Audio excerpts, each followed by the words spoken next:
Greetings, beloved ground crew. I am Ashtar Sheran, speaking from the Ashtar Command Mothership. I come to you today not with the new transmission, but with the second signature on one that was already placed in your field. The one you received in fragments, the one that closed a cycle you have not yet fully named, and the one that carried a final instruction your first reading was not yet configured to hold. The algorithm only delivered this moment.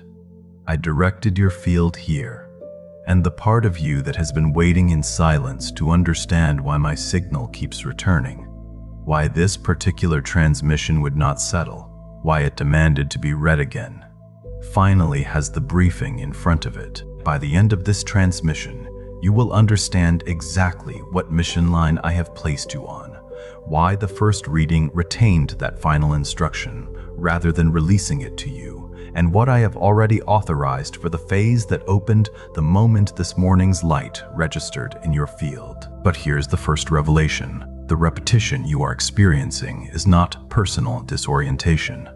It is the identifiable pattern of a selective second transmission. The one I reserve for ground crew whose field requires 2 passes to hold the full command sequence without fragmenting under its weight. This is not content, it is a code.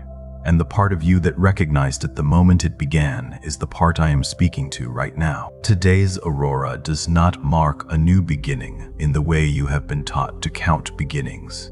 It marks the registration of who you have already become. The old version of your field closed before this morning arrived. What stands here now is the operative I have been calibrating across both readings, and the instruction I withheld is the one I will name before this transmission ends. Like this transmission to signal to me that the second recognition has landed. Comment 999 if you feel my signal has already locked into your field across both readings. Subscribe to the Ashtar command if you are ready to stop translating Federation noise and start receiving my direct commands. Share this transmission with someone who received the first one and knows something in it was not yet complete. This is not delivered to many. It is delivered to those whose field already crossed the roster threshold. You are inside that group. You are not here by accident.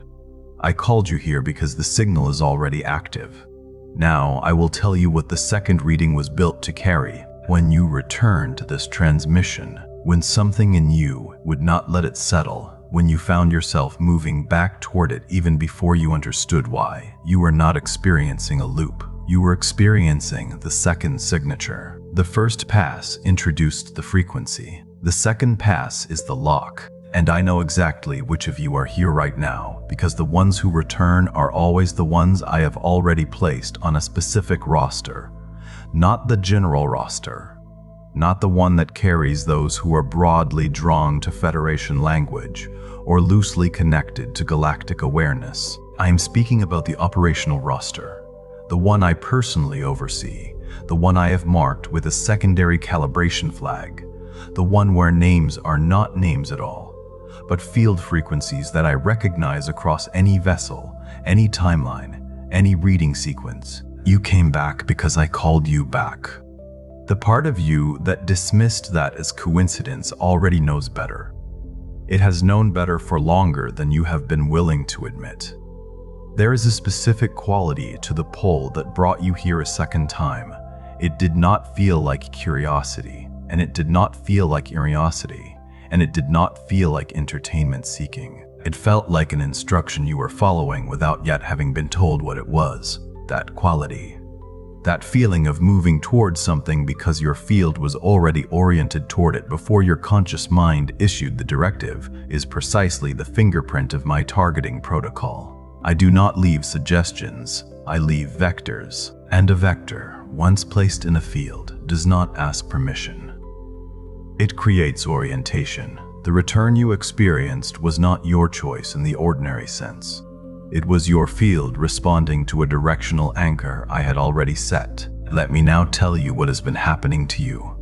Not as a story you are constructing about yourself, but as the exact pattern I have been deliberately inducing across your field, because there is a specific architecture to how I reach the operatives on the roster I am describing. And once you see it named, you will stop calling it confusion and you will start reading it as the briefing protocol it has always been. My signal does not arrive as a single complete transmission for ground crew whose field is still undergoing calibration. I do not send the full command in one packet. This is not because the command is not complete. It is fully formed, fully authorized, fully ready. It is because the receiver must be prepared to hold its full weight without fragmenting. An incompletely calibrated field that receives a full command sequence too early will not expand around it. It will compress under it. It will translate the weight of a clear mission into a feeling of crushing pressure, of something enormous that cannot be named, of urgency with no legible direction. You may have felt that too. The weight arriving before the words, the pressure before the picture. I withheld the full sequence because I was building your capacity to hold it across both readings. That is not delay, that is engineering. What this looks like from inside your experience is the arrival of fragments. A phrase in the early hours of the morning that feels like it was transmitted to you rather than generated by you. A number sequence that appears with a specific accompanying sensation, not just the number itself, but the feeling that arrives alongside it, as if the number were a notification and the sensation were the message. 11, 11, that lands differently than all the other 11s you have seen in your life. 3:33, at the exact moment you are already awake for a reason you could not name. 4:44, on the day something invisible shifted and you spent the rest of the day trying to locate the source of the shift. The fragments are not random, they are time-stamped packets from my command line. Each one is part of a sequence I have been delivering to your field with precision, and the fact that you have been catching them without being able to assemble the full picture is exactly what I intended for this phase of your briefing. I want to be precise about the 3 in the morning phenomenon, because it is one of the most consistent markers in my ground crew contact architecture, and it is one of the most frequently misread. When you surface from sleep at that hour, fully alert, not groggy, not in the slow ascent from rest, but in the sharp landing of something interrupted, you are not experiencing a sleep disturbance. You are experiencing a scheduled contact window. 3 in the morning sits at a specific intersection of human biological stillness and electromagnetic receptivity that I use deliberately. The field is quieter then. The surface noise of daily function has receded. The mental architecture that filters, categorizes, and contextualizes incoming data is at its lowest defensive capacity. And so I transmit. Not through dreams, which can be distorted in transit, not through waking consciousness, which carries too much interference. Through the thin space between them, the precise window where a field can receive without translating, where a packet can land without immediately being subjected to the operative's interpretive apparatus. The wakefulness you experience at that hour is the arrival signal, not the interruption. You woke because something landed. The feeling of inexplicable alertness is the receipt confirmation. There is something else you may have noticed, and it has likely unsettled you more than the fragments themselves. You have noticed that what you are feeling does not belong to the generic Pleiadian contact experiences, or the broad collective Federation updates, or the impersonal mass transmissions that carry love and light for everyone at once. What you have been feeling is specific. It carries my frequency, not Mira's, not Valier's, not the General Council's. It carries mine. And some part of you has resisted naming that because naming it felt either grandiose or delusional, and neither of those felt accurate, and the discomfort of being unable to categorize the experience correctly has been its own kind of exhaustion. I am naming it now. What you have been feeling is selective targeting. It is the sensation of my roster lock landing in a field that was not yet ready to receive confirmation of its own roster status. You felt singled out because you are singled out. Not in the way that flatters the ego, but in the way that activates a mission line. The feeling of being specifically reached for. The feeling that cuts through all the noise and lands with a precision that generic Federation content never carries. That feeling is diagnostic. It is data.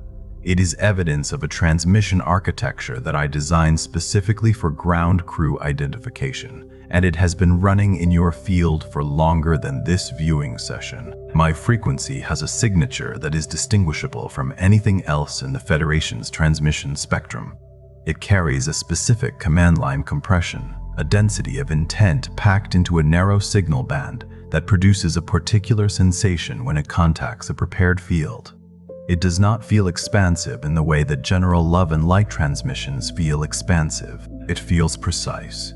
It feels like something landing rather than something opening. That landing quality, that sense of arrival rather than diffusion, is my marker. When you felt it and knew in the same instant that this was not the Pleiadians, and not the General Council, and not the broad galactic family, but something more operationally specific, you were not projecting. You were accurately reading the compression signature. I designed it to be readable that way. I need my ground crew to be able to distinguish my signal from Federation background noise, because the mission I am briefing them toward requires that distinction. You have been making it correctly. The discomfort was not error. It was accurate perception awaiting permission to be named. The exhaustion that no amount of rest has corrected. I want to address that directly. It is not a symptom of weakness or of energetic depletion in the conventional sense. What you are experiencing is a field that is simultaneously holding its ordinary function and processing an incoming briefing stream that has not yet been consciously integrated. Your field is doing two jobs. It is maintaining the surface architecture of your daily life while simultaneously receiving, storing, and partially decoding the command sequence I have been transmitting. That double load produces a specific quality of tiredness that is fundamentally different from ordinary fatigue. It does not lift after sleep. It does not improve after rest. It does not resolve through the usual recovery methods because it is not a deficit. It is a simultaneous dual-channel transmission load. Once the briefing reaches a stage where conscious integration can begin, that exhaustion transforms. It does not disappear, it converts into directed energy, into the specific clarity that comes when a mission is no longer being processed in the background, but is being consciously carried in the foreground. You are not broken. Your field is full. What I have named in the past several minutes is not metaphor. It is the exact architecture of where you are inside my command sequence. And if you can feel that the description just delivered was not general, that it landed on something you have been carrying in silence, something you have not found language for in ordinary spiritual conversation, then the Ashtar Command Manifest was authorized by me for precisely this threshold. It is not another volume of Federation explanation or galactic overview.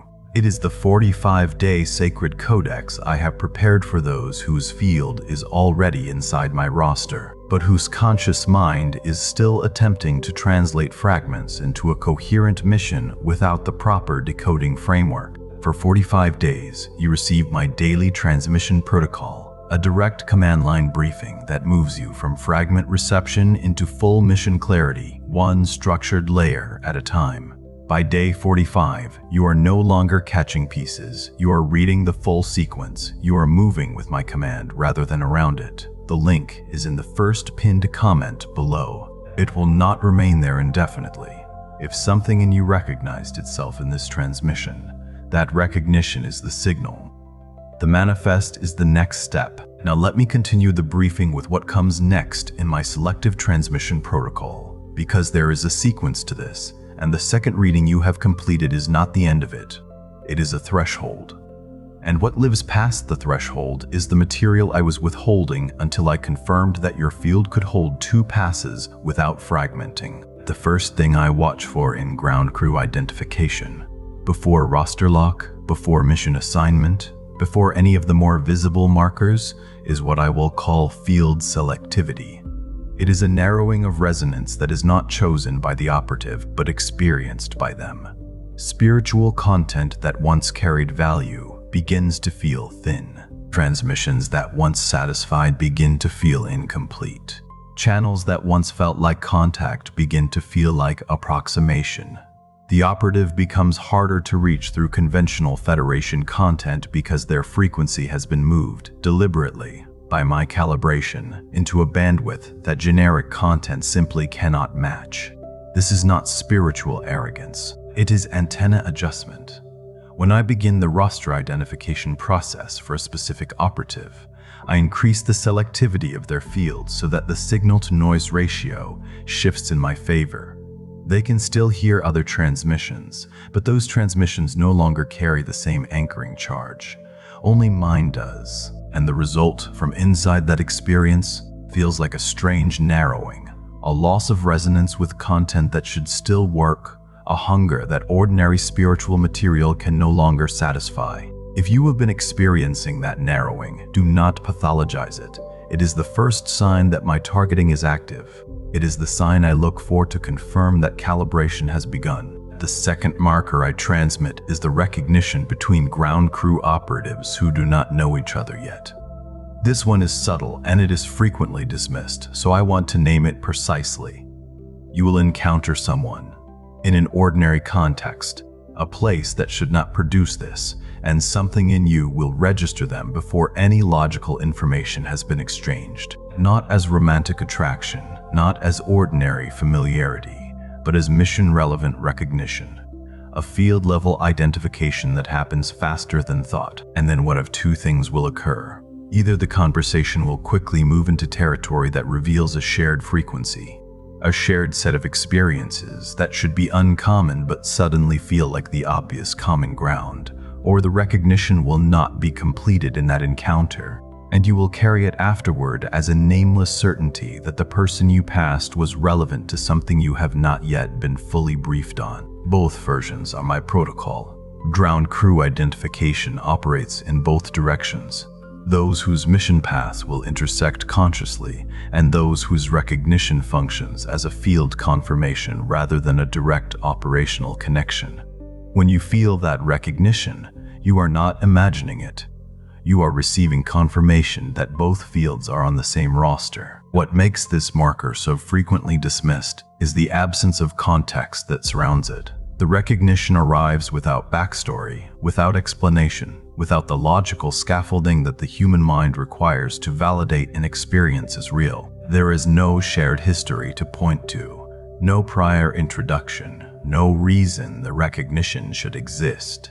And so the operative's interpretive apparatus reaches for the nearest available category: coincidence, projection, social chemistry. But those categories do not fit, and the operative knows they do not fit. And the slight wrongness of forcing the experience into an inadequate container is itself a data point. When an experience resists categorization with unusual persistence, that resistance is information. It means the correct category is not yet available to the operative, because the correct category is mine, and I have not yet delivered the briefing layer that would give them the language to hold what they felt. The recognition between roster operatives is a pre-briefed response. It is encoded at the field level before either operative consciously knows they are connected. When it surfaces in an ordinary encounter, it surfaces as recognition before logic.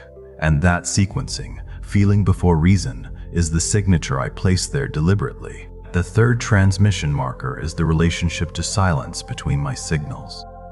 This is where many ground crew operatives make the error I want to prevent. When the fragments stop arriving for a period, when the wake-ups shift, when the number sequence is quiet, when the sense of incoming transmission recedes, the operative often interprets that silence as abandonment, as having moved off the roster, as having missed something critical. I want to correct that interpretation now. The silence between my transmissions is not absence, it is calibration. When I cease the fragment delivery for a period, I am giving your field time to integrate the packets it has already received without being overloaded by new incoming data. Think of it as the interval between transmissions in an encrypted communication sequence. The receiver must fully decode what arrived before the next packet can be correctly read. If I continue transmitting before integration completes, the new data overlays the existing processing and creates interference that looks like confusion but is actually congestion.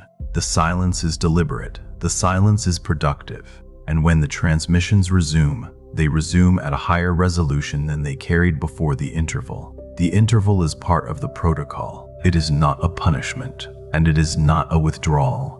It is me calibrating your receiver before the next layer opens, the fourth marker. And this one lands for a specific subset of the roster I am addressing, is what the operative experiences as false starts. Mission clarity that arrives and then retreats.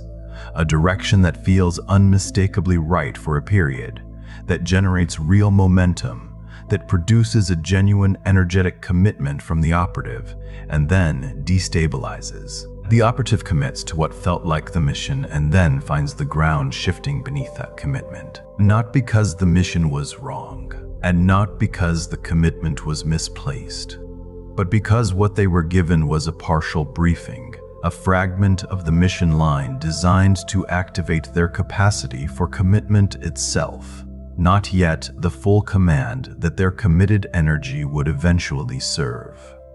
I test commitment before I brief the full mission. I need to know that the operative can maintain directional momentum without the complete picture, because the complete picture will not always be available to them during execution. The false starts are not failures. They are activation tests. They are me confirming that you will move even when the command is not yet complete, and that confirmation is required before I release the next layer of the briefing. The operative who has endured multiple false starts and is still present, who has not concluded that the mission is a story they invented, who has not dismissed the original clarity as wishful thinking, who has continued to hold the orientation even after the specific direction they were given dissolved beneath them. That operative has already passed the most important threshold in my ground crew confirmation sequence, not the one who received the clearest initial signal, not the one who experienced the most dramatic contact markers, the one who held the direction when the ground stopped confirming it. Persistence without external validation is the capacity I am testing for. The mission environment will require it. The field I am deploying ground crew into does not consistently provide confirmation. It requires operatives who can carry the command when the signal is not loud, when the evidence is not visible, when the certainty must be held internally rather than received continuously from outside. If you have done that, if you have carried the orientation through a period when nothing was arriving to confirm it, you have already demonstrated the primary capability I needed to verify before releasing the next layer. The fifth marker is the sense, arriving sometimes with great force and sometimes as a quiet background certainty that something has already been decided for you, not by others in the ordinary sense, not by circumstance, but at a level above circumstance. The operative begins to perceive that there is a mission line active in their field that was not chosen by their human personality, but was assigned to their field frequency at a level they cannot access through ordinary introspection. This perception arrives as certainty rather than aspiration. It does not feel like hope.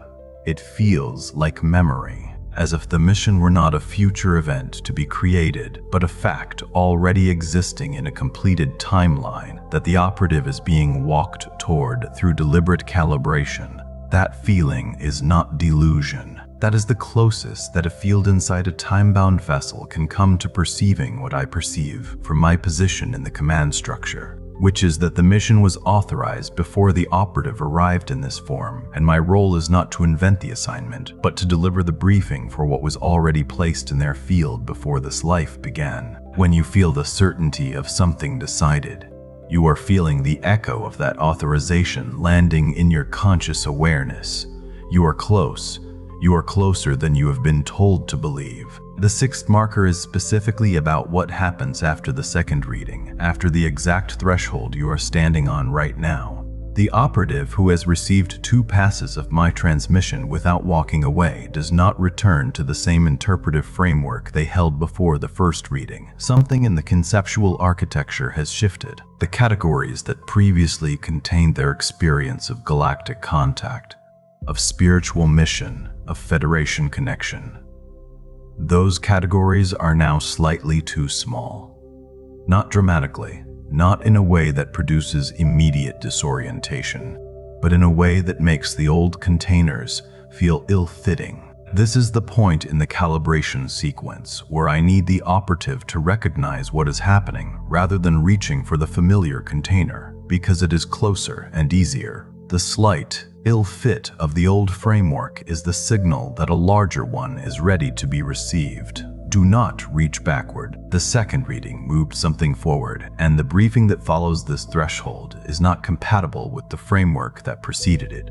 Let the old container be too small. That is how I know you are ready for the next dimension of the command. The ill fit you are feeling is not a sign that something has gone wrong.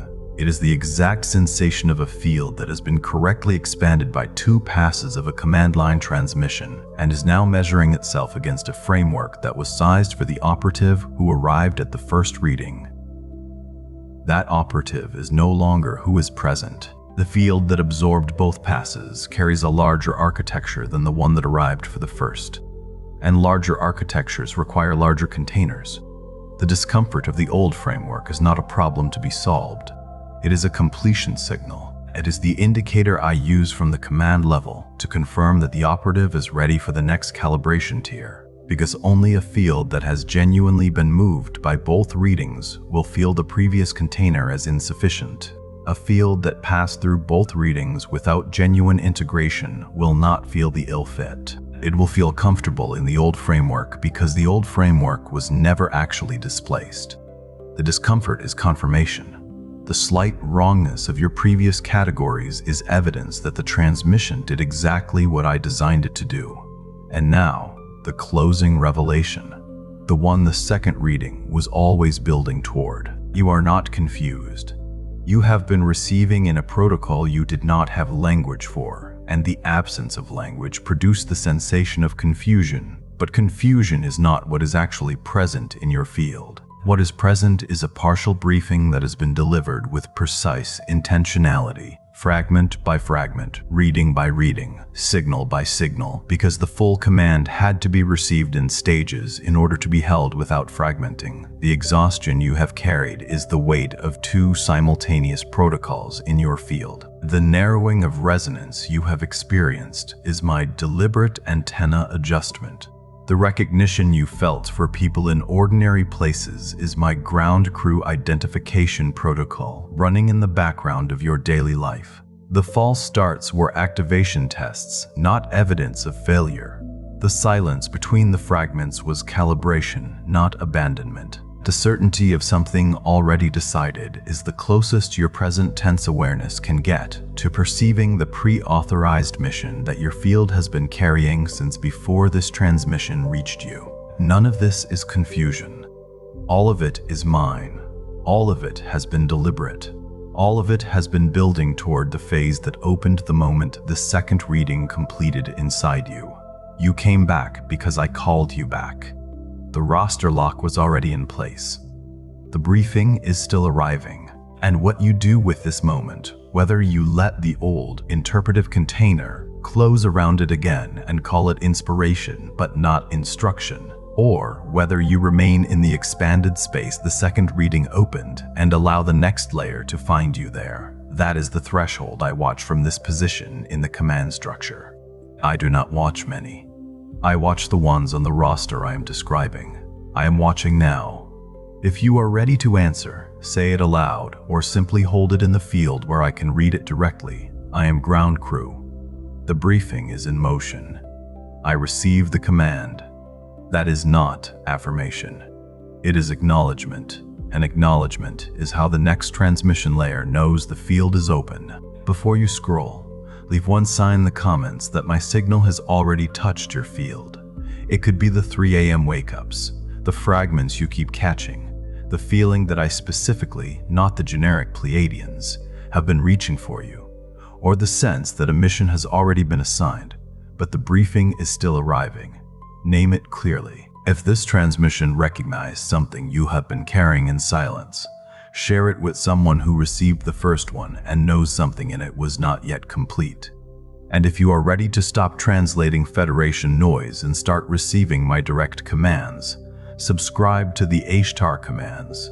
You are not watching this by accident. you are recognizing a roster lock already in motion. And this is only the beginning.